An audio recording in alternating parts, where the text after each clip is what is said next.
আমাদের এই চ্যানেল যারা দেখছেন সবাইকে আসসালামু আলাইকুম। আজকে আপনাদের সাথে কথা বলবো ভারত বাংলাদেশ সম্পর্ক নিয়ে। ভারত বাংলাদেশ সম্পর্ক নিয়ে অনেক কিছু বলা যায়। তো আজকে আহ, যে বিষয়টা নিয়ে কথা বলবো সেটি হচ্ছে 5ই আগস্ট 2024 সালে বাংলাদেশ যে নতুনভাবে স্বাধীনতা অর্জন করেছে, এরপর থেকে ভারতের সরকার, ভারতের মিডিয়া যেভাবে বাংলাদেশের জনগণের বিরুদ্ধে এবং বর্তমান ডক্টর মোহাম্মদ ইউনূস সরকারের বিরুদ্ধে মিথ্যাচার শুরু করেছে, এটি নিয়ে অনেক কথা বলা যায়। তো আজকে খুব অল্প পরিসরে কিছু কথা বলতে চাই।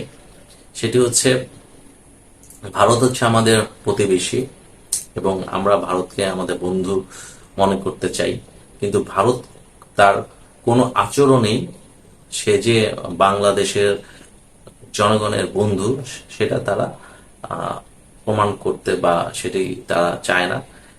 তারা মূলত চায় তারা শেখ হাসিনা এবং আওয়ামী লীগের বন্ধু হয়ে থাকতে, তারা জনগণের বন্ধু হয়ে থাকতে তারা চায় না। এটি আমি মনে করি ভারতের বর্তমান যে নরেন্দ্র মোদী সরকার আছে তাদের একটি চরম ভুল। এবং তারই সাথে ভারতের যারা মিডিয়া ব্যক্তিত্ব আছে এবং তাদের যারা গণমাধ্যমে যারা কাজ করে এবং গণমাধ্যম আছে তাদেরও একটি চরম ভুল। কারণ হচ্ছে, একটি দেশের সাথে একটা দেশের বন্ধুত্ব হবে জনগণের, কোনো ব্যক্তি এবং গোষ্ঠীর নয়। এবং বাংলাদেশ একটি স্বাধীন সার্বভৌম রাষ্ট্র। বাংলাদেশে 18 কোটি জনগণ আছে এবং বাংলাদেশ 1971 সনে যুদ্ধের মাধ্যমে স্বাধীন হয়েছে। এবং এরও আগে 1952 সনে ভাষার জন্য বাংলাদেশের জনগণ রক্ত দিয়েছে। যে জাতি বা যে দেশের জনগণ ভাষার জন্য এবং স্বাধীনতার জন্য রক্ত দিতে পারে, এবং 1990 সনে গণতন্ত্রের জন্য বাংলাদেশের জনগণ আন্দোলন করেছে এবং রক্ত দিয়েছে। মানে সেই রকম একটি দেশের জনগণকে ভারত সরকার এবং ভারতের মিডিয়া যদি ছোট করে দেখে তাহলে খুবই দুঃখজনক। তাদের মনে রাখতে হবে বাংলাদেশের জনগণ হচ্ছে বীরের জাতি, তারা হলো বীর। তারা প্রতিবাদ করতে জানে এবং তারা প্রতিবাদ করে এসেছে। তারা ভারতের বন্ধুত্বকে তারা স্বাগত জানায়, ভারতের প্রভুত্বকে তারা প্রত্যাখ্যান করে। এবং বাংলাদেশের জনগণ ভারতের জনগণকে অবশ্যই অবশ্যই ভালোবাসে, কিন্তু সেটা বন্ধু হিসাবে, কোনো প্রভু হিসাবে নয়। তো সেটি ভারতের বর্তমান যে সরকার আছে এবং ভারতের যারা মিডিয়া যারা আছেন তাদের এই কথাটি মনে রাখলেই ভারত বাংলাদেশ সম্পর্ক অনেক দূর যেতে পারে।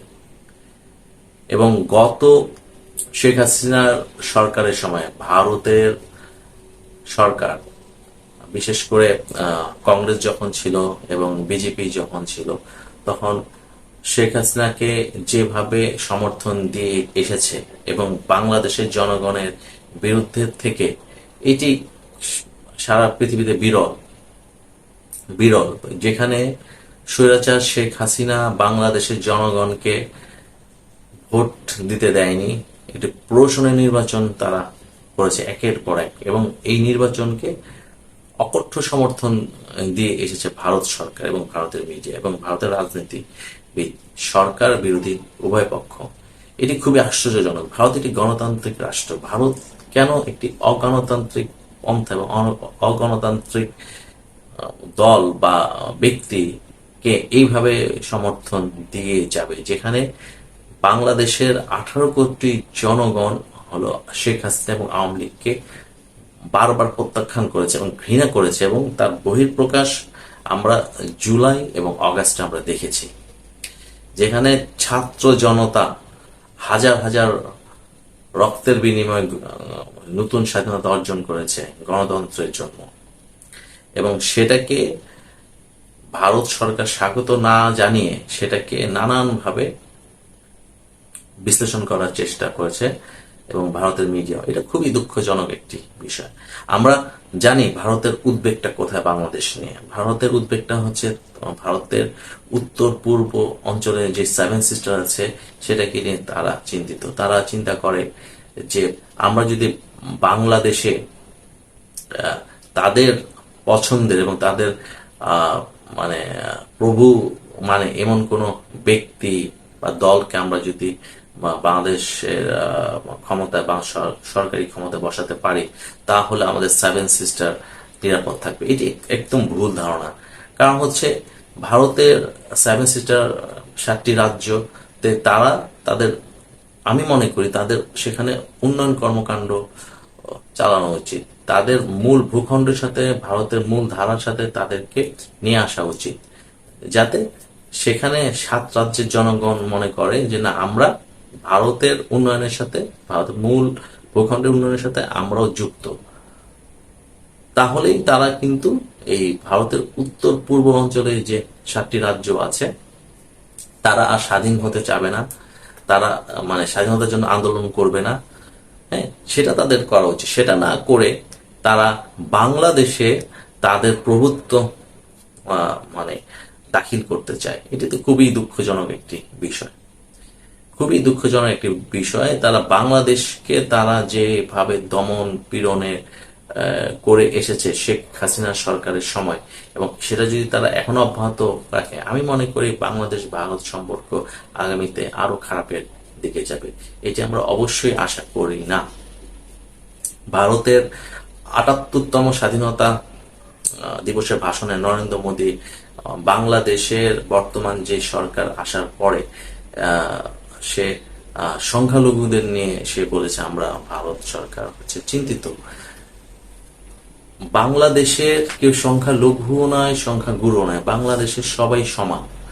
বাংলাদেশে 18 কোটি জনগণ, হিন্দু মুসলিম বৌদ্ধ খ্রিস্টান সবাই সমান। এখানে আমরা কাউকে সংখ্যা লঘু গুরু এটা আমরা মনে করি না। ভারতের সরকার বা ভারতের মিডিয়া বা ভারতের প্রধানমন্ত্রী নরেন্দ্র মোদী এটা কেন তারা মনে করে?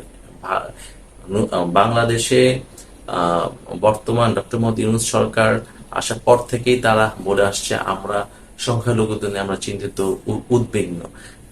আমি বলতে চাই তারা হচ্ছে আমাদের দেশের নাগরিক। আমাদের দেশের নাগরিক আমরা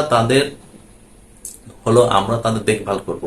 এবং এখন পর্যন্ত বাংলাদেশে যে হিন্দু সম্প্রদায় আছে তারা কখনো বলেনি যে স্বৈরাচার শেখ হাসিনা বিদায় নেওয়ার পরে তাদের উপর কোনো অত্যাচার নিপীড়ন হয়েছে, কোনো মন্দির আক্রমণ হয়েছে, কোনো মন্দির ভাঙচুর হয়েছে, তারা কিন্তু বলেনি। কিন্তু ইন্ডিয়ান ভারতের সরকার এবং ভারতের মিডিয়া মিথ্যাচার করে আসছে, হিন্দুদের উপর অত্যাচার হচ্ছে, মন্দিরের উপরে ভাঙচুর হচ্ছে। এটি মানে এইরকম একটা ভুয়া হলো কথা একটি সরকার বা ভারতের মূলধারার গণমাধ্যম কিভাবে বলে, এটা খুব মানে অবাক করা একটা বিষয়। এবং আমি আশা করব তারা এই মানে মিথ্যাচার থেকে বের হয়ে আসবে এবং তারা বাংলাদেশের জনগণের সাথে তারা বন্ধুত্ব স্থাপন করবে। এবং আমরাও চাই ভারতের সাথে বন্ধুত্ব স্থাপন করতে, ভারতের সরকারের সাথে বন্ধুত্ব স্থাপন করতে, ভারতের গণমাধ্যমের সাথে সম্পর্ক স্থাপন করতে।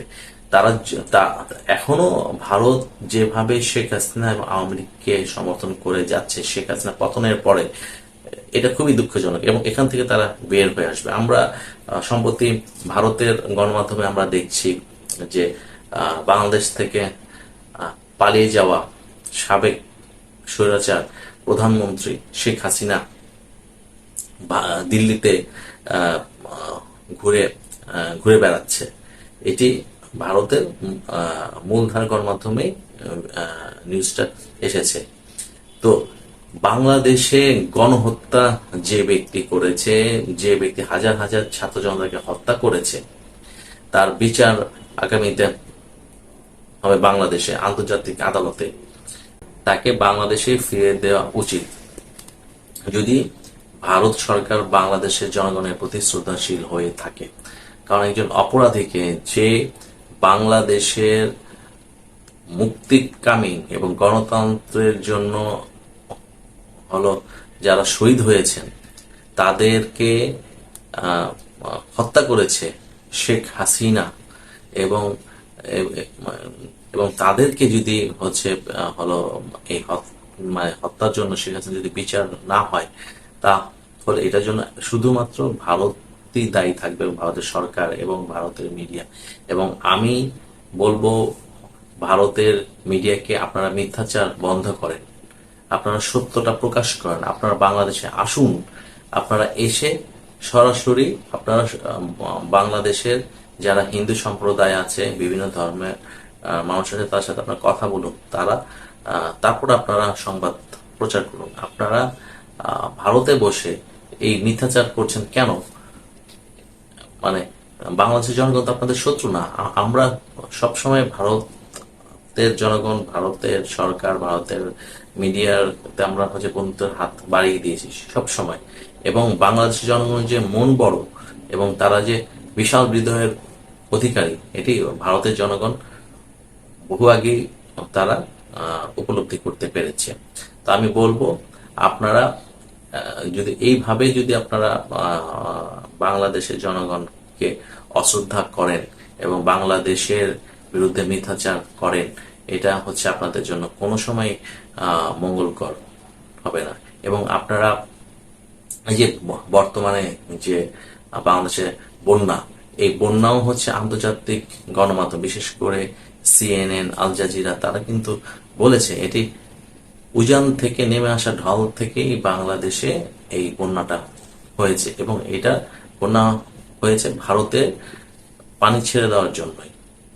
এটি পশ্চিমা গণমাধ্যম কিন্তু এটা বলেছে।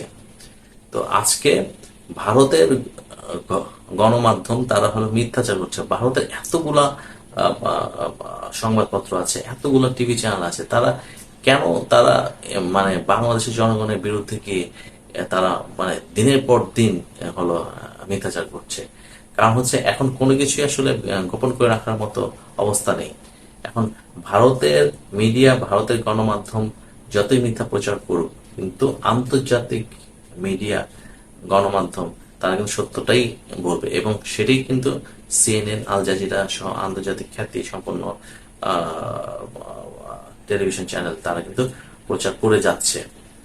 তো আমি মানে আবারও বলতে চাই ভারতের সরকারকে এবং ভারতের মিডিয়াকে, আপনারা ভারতে বাংলাদেশের জনগণের বন্ধু হন। আপনারা শেখ হাসিনা এবং আওয়ামী লীগ, স্বৈরাচার এবং গণহত্যাকারী ব্যক্তি এবং দলের বন্ধু হবেন না। এটাই আপনাদের জন্য কোনো অবস্থাতেই ভালো হবে না। এবং আপনারা কোনোভাবেই বাংলাদেশে আপনাদের দখলদারিত্ব প্রতিষ্ঠা করার চেষ্টা করেন না। এটা আপনাদের জন্য মানে হিতের বিপরীত ঘটবে।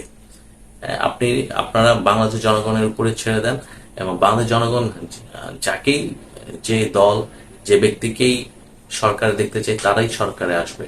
আপনারা কোনোভাবে এখানে হস্তক্ষেপ না করলেই ভালো। এটা আপনাদের জন্য ভালো, আমাদের জন্য ভালো।